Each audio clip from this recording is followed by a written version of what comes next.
మీకు Vodafone హచ్ tax evasion case గురించి గనక తెలియకుంటే ఈ వీడియోని పూర్తిగా చివరిదాకా చూడండి. ఎందుకంటే ఈ వీడియో చాలా ఇంట్రెస్టింగ్గా ఉండబోతుంది.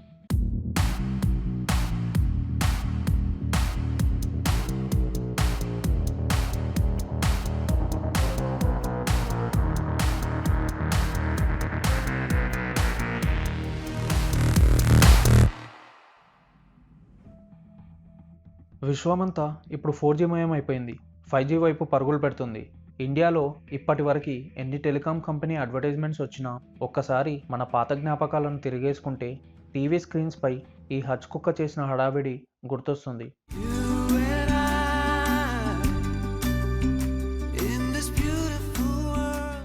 Wherever you go our network follows అనే ట్యాగ్లైన్తో ఒక బ్యూటిఫుల్ మెలోడీతో ఆ అడ్వర్టైజ్మెంట్ మన మనసుల్లో అలాగే ఉండిపోయింది. ఆ అడ్వర్టైజ్మెంట్ మనల్ని ఎంత ప్రభావితం చేసిందంటే ఆ బ్రీడ్ డాగ్ ఎక్కడ కనిపించినా పగ్గుకి బదులుగా రే హచ్ కుక్కరా అని పిలిచేవాళ్ళం. అయితే అలాంటి హచ్ కంపెనీ, దాన్ని కొనుగోలు చేసిన Vodafone company Indian income tax లాస్లో ఉండే లూప్ హోల్ తెలుసుకొని కొన్ని వేల కోట్ల ట్యాక్స్ని ఎలా ఎగ్గొట్టాయో ఈ వీడియోలో తెలుసుకుందాం. ఈ కేసు ఏంటో అర్థం అవ్వాలంటే ఈ గ్రాఫ్ ఏంటో అర్థం అవ్వాలి. ఈ గ్రాఫ్ ఇండియన్ టెలికాం రంగంలో పెట్టుబడులు పెట్టిన ఎఫ్డిఐ గురించి సూచిస్తుంది. ఎఫ్డిఐ అంటే ఫారెన్ డైరెక్ట్ ఇన్వెస్ట్మెంట్. అంటే ఒక దేశానికి సంబంధించిన కంపెనీ కానీ, ఫర్మ్ కానీ, ఇండివిజువల్ పర్సన్ కానీ ఇంకొక దేశానికి చెందిన కంపెనీస్లో ఇన్వెస్ట్ చేయడం అన్నమాట. 2007 నుంచి 2009 వరకు గ్రాఫ్లో చూస్తే $5,000 మిలియన్ పైగా ఎఫ్డిఐ ద్వారా ఇండియాలో టెలికాం రంగంలో పెట్టుబడులు పెట్టారు. దీనికి కారణం ఇండియాలో సెల్ ఫోన్ కొనుగోళ్లు భారీగా పెరగడం. ఇదే సమయంలో వొడాఫోన్ ఇంటర్నేషనల్ హోల్డింగ్స్ అనే నెదర్లాండ్స్ కంపెనీ 2007లో ఇండియన్ టెలికాం రంగంలో తన అదృష్టాన్ని పరీక్షించుకోవాలి అనుకుంది. అప్పుడు దాని ముందు 2 మార్గాలున్నాయి. ఒకటి, టెక్నాలజీని పర్చేజ్ చేసి ఇండియాలో కంపెనీని సెటప్ చేసి pan India wide branches open చేసి వర్కర్స్ని రిక్రూట్ చేసుకోవడం.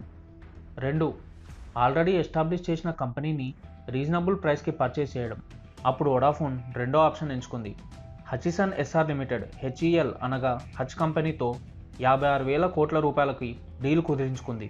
కానీ ఇండియాలో ఒక ప్రాపర్టీని కానీ కంపెనీని కానీ సేల్ చేస్తే సెంట్రల్ గవర్నమెంట్కి ట్యాక్స్ కట్టాలి. దాన్నే సిజిటి అంటారు.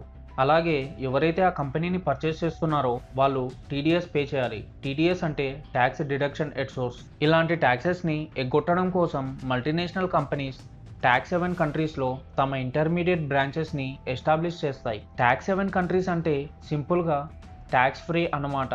అంటే ఎలాంటి ట్యాక్స్ కట్టనవసరం లేదు. ఇలానే 1998లో హచ్ సిజిపి ఇన్వెస్ట్మెంట్ హోల్డింగ్స్ అనే పేరుతో కైమాన్ ఐలాండ్స్లో ఒక డమ్మీ కంపెనీని ఎస్టాబ్లిష్ చేసింది. సిజిపి ఇన్వెస్ట్మెంట్ హోల్డింగ్స్కి పేరెంట్ కంపెనీ వచ్చేసి హాంకాంగ్లో ఉండే హచిసన్ టెలికమ్యూనికేషన్స్ ఇంటర్నేషనల్ లిమిటెడ్ హెచ్టిఐఎల్. అయితే ఈ 2 కంపెనీస్ కలిసి ఇండియన్ గవర్నమెంట్కి ట్యాక్స్ కట్టకుండా ఉండడానికి ఒక ప్లాన్ వేశాయి. అది ఏంటంటే వొడాఫోన్ డైరెక్ట్గా ఇండియాలో ఉండే హచిసన్ ఎస్ఆర్ లిమిటెడ్ని అంటే హచ్ని కొనట్లేదు. ఇండైరెక్ట్గా కైమాన్ ఐలాండ్స్లో ఉండే సిజిపి ఇన్వెస్ట్మెంట్ హోల్డింగ్స్ని కొంటుంది. అంటే ఇండైరెక్ట్గా హచిసన్ ఎస్ఆర్ లిమిటెడ్ని కొంటుంది. ఎందుకంటే సిజిపి ఇన్వెస్ట్మెంట్ హోల్డింగ్స్ దగ్గర హచిసన్ ఎస్ఆర్ లిమిటెడ్ 67% షేర్స్ ఉన్నాయి కాబట్టి. ఇండియాలో హచ్ ఈజ్ నౌ వొడాఫోన్ అని బోర్డు మార్చుకుంటే సరిపోతుంది.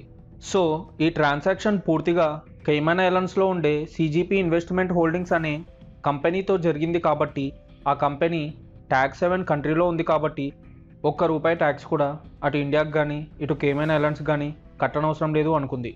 కానీ ఇండియాలో ఒక కంపెనీని అమ్మినా కొన్న ఇండియన్ గవర్నమెంట్కి ట్యాక్స్ పే చేయాలి.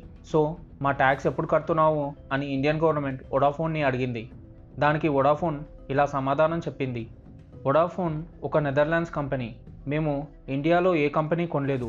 మేము కైమాన్ ఐలాండ్స్లో ఉండే సిజిపి ఇన్వెస్ట్మెంట్ హోల్డింగ్స్ని మాత్రమే కొన్నాము. ఆల్రెడీ సిజిపికి హచిసన్ ఎస్ఆర్ లిమిటెడ్లో అంటే హచ్లో 67% షేర్స్ ఉన్నాయి కాబట్టి అవి మాకు ట్రాన్స్ఫర్ అయ్యాయి అంతే. లీగల్గా మేము ఇన్కమ్ ట్యాక్స్ డిపార్ట్మెంట్కి ట్యాక్స్ కట్టాల్సిన అవసరం లేదు అని సమాధానం చెప్పింది. సో ఇన్కమ్ ట్యాక్స్ డిపార్ట్మెంట్కి వేరే ఆప్షన్ లేక వొడాఫోన్ ఇండియాపై బాంబే హైకోర్టులో కేసు వేసింది. డిసెంబర్ 3, 2008లో Indian income tax department case గెలిచింది. బాంబే హైకోర్టు ఏం చెప్పిందంటే ఇందులో ఇండియన్ కంపెనీ ఇన్వాల్వ్ అయి ఉంది కాబట్టి వొడాఫోన్ టీడీఎస్ పే చేయాలి అని చెప్పింది.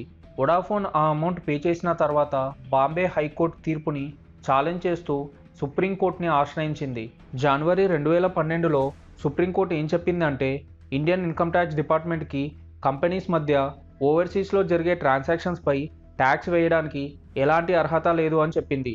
సో ఈ 11 క్రోర్స్ ట్యాక్స్ కేస్ వొడాఫోన్ గెలిచింది. దానితో పాటు 2,500 కోట్లు ఇంట్రెస్ట్గా కలిపి మొత్తం అమౌంట్ని ఇన్కమ్ ట్యాక్స్ డిపార్ట్మెంట్ వొడాఫోన్కి పే చేయాలి అని తీర్పునిచ్చింది.